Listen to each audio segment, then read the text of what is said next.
of you know, early on Friday, at least 12 people were killed when a gunman opened fire at a movie theater in Aurora, Colorado.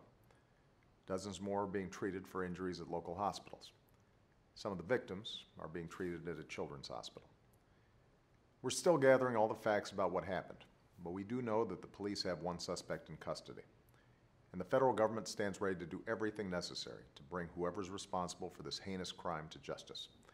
We will take every step possible to ensure the safety of all our people.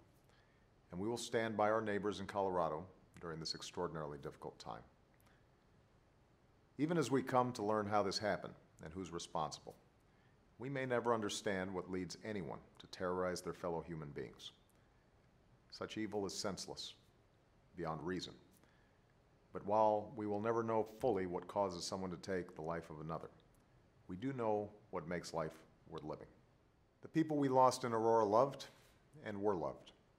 There were mothers and fathers, husbands and wives, sisters and brothers, sons and daughters, friends and neighbors. They had hopes for the future and dreams that were not yet fulfilled. And if there's anything to take away from this tragedy, it's a reminder that life is fragile. Our time here is limited, and it is precious.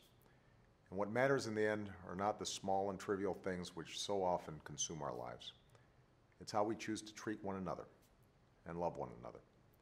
It's what we do on a daily basis to give our lives meaning and to give our lives purpose. That's what matters. That's why we're here. I'm sure many of you who are parents had the same reaction I did when you first heard this news.